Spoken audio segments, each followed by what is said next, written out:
Gagawa tayo ng no-bake na custard cake. Yes, another throwback recipe video tayo na no-bake. Again, hindi mo kailangan ng oven dahil sa steam natin siya lulutuin. Madali at masarap. So, ayan, tikman na natin. Ayan siya. Ayan.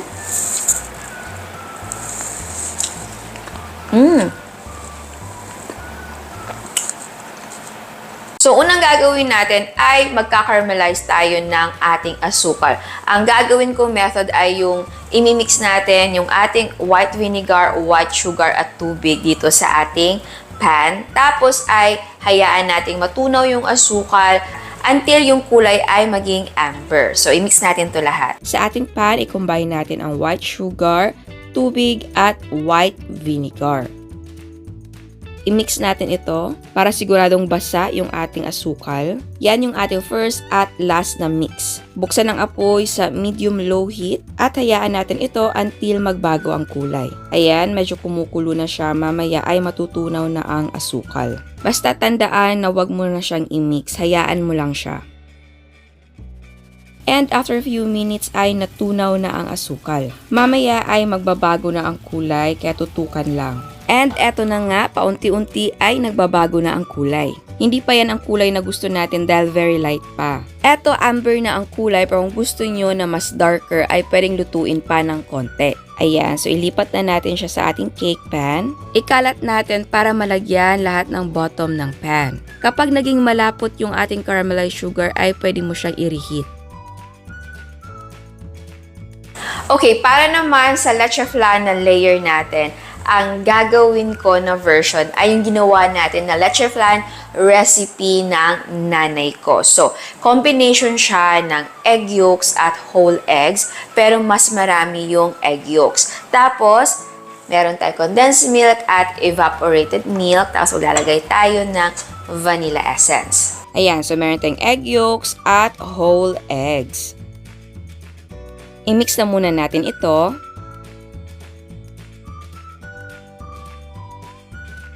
Tapos ay maglagay tayo ng evaporated milk.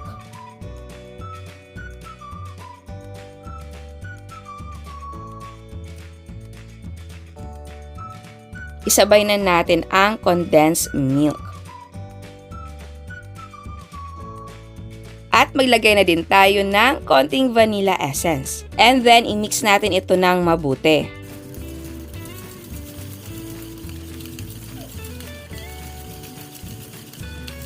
And ayan, eto na siya. So, set aside na muna natin para mawala yung mga bula-bula.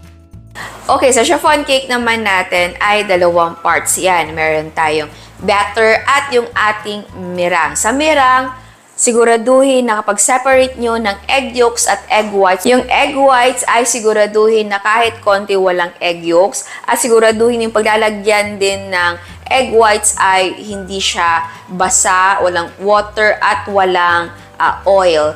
Dahil may possibility na yung mirang mo ay magiging runny or hindi siya magiging stiff. So, ayan, i-mix na natin sila. I-mix natin lahat ng mga wet ingredients. Meron tayong egg yolks. Cooking oil, ang gamit ko ay vegetable oil. Meron tayong tubig. At konting vanilla essence. Tapos ay i-mix natin ito ng mabuti.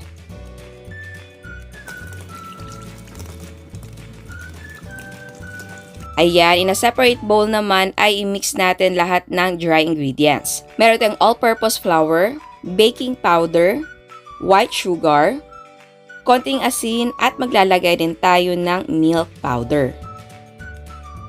Haluin natin ito.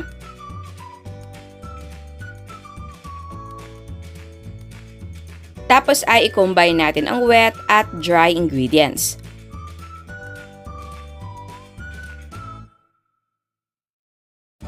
And then, haluin natin ito ng mabuti.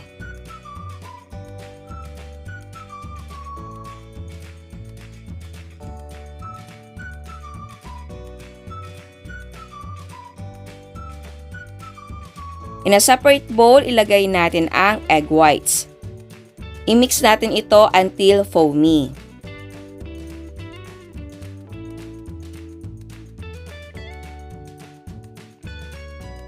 Kapag foamy na, maglagay tayo ng konting white vinegar. Tapos ay i-mix natin ito until magkaroon ng soft peaks.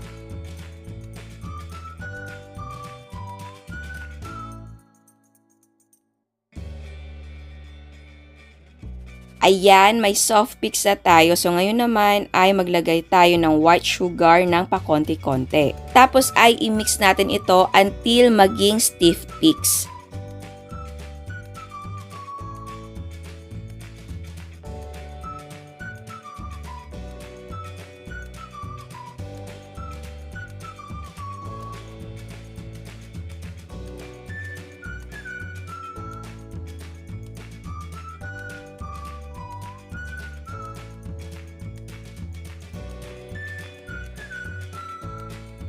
And ayan, may stiff peaks na tayo. So, pwede na tayong mag-fold. So, eto yung ating cake batter. So, medyo thick siya. Para hindi tayo mahirapan sa pag-fold, maglagay tayo ng konting mirang. So, i-mix lang natin dito yung konting mirang para maglusan naman yung mixture.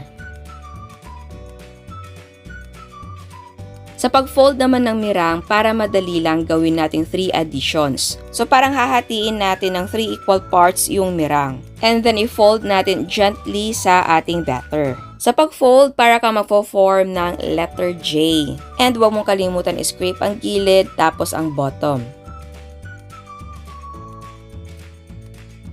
Ayan, so eto yung first fold natin. Kahit meron ka pang nakikitang konting puti, ay maglagay na tayo ng second addition ng mirang. Tapos, i-fold natin yan.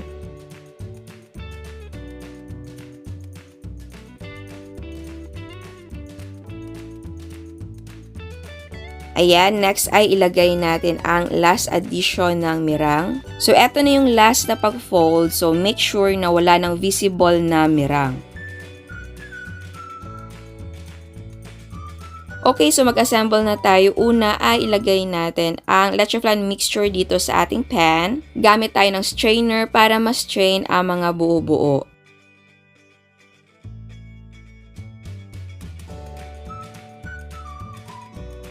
Next ay ilagay natin ang chiffon mixture.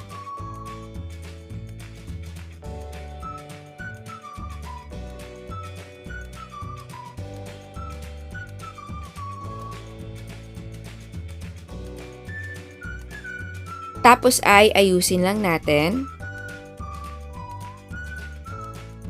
And then, ilipat natin sa ating steam basket. Nakalimutan ko dapat before tayo mag-assemble ay nakalagay na yung ating cake pan sa ating steam basket para hindi tayo mahirapan sa paglipat. And dapat nakainit na ng tubig hindi pwedeng matambay ng matagal ang mixture.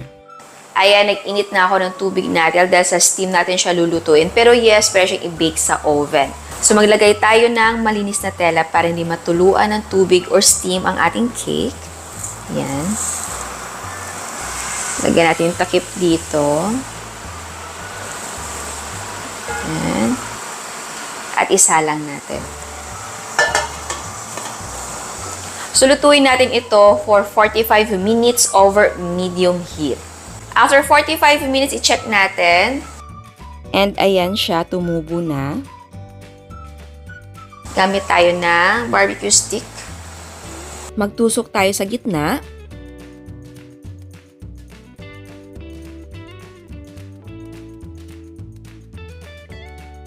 Kapag hindi na siya basa, luto na ang ating cake. So, hanguin natin ito at palamigin. So, eto ay napalamig ko sa room temperature tapos ay inilagay ko sa chiller overnight. So, bago natin tanggalin sa pan ay scrape natin yung gilid. Tapos ay itaob ang cake sa gusto nyong lalagyan. So, mas maganda kung medyo concave yung pagtataoban para hindi masayang yung caramelized sugar. At eto na ang ating malinamnam na no-bake custard cake! So, ayan, tikman na natin. Ayan siya. Okay. Ooh. Ayan siya, oh. Ayan.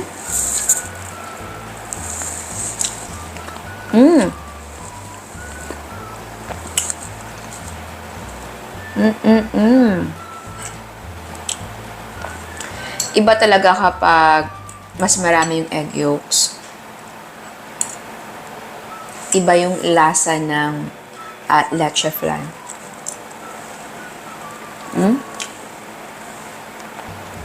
Mas creamy. Alam mo yung chiffon cake kasi, di ba, napakasimple lang ng lasa niya.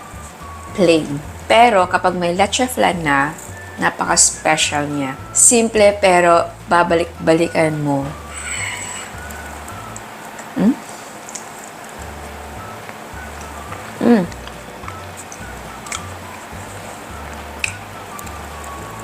Yum! At maganda ang texture ng chiffon cake natin dahil hindi siya yung parang puro hangin. Tignan nyo. Ay. And, kitang-kita nyo yung leche flan layer natin ay hindi tinipid, makapal. Kasi yung iba, di ba, manipis. Kasi syempre, kapag makapal yung leche flan, ilalagay nila, lalo na kapag pang-business, mas mahal. So, dahil sa bahay naman to, so, pwede tayong magpabongga ng ating custard cake. So, pwede nyo siyang gawin sa bahay dahil kung wala kayong oven, kita nyo naman. Nakagawa tayo ng custard cake na steam lang ang gamit. And of course, kung gusto niyo ang chiffon cake na layer ninyo ay may flavor gaya ng ube, lagyan nyo lang ng ube flavor. So, ayan. Sana nagustuhan nyo ang recipe natin ngayon. Ciao! And sa mga hindi pa nakasubscribe, please subscribe sa ating YouTube channel and please click the notification bell and please click all para ma-notify kayo sa lahat ng uploads. And please don't forget to like our Facebook page and follow us on Instagram. Thank you!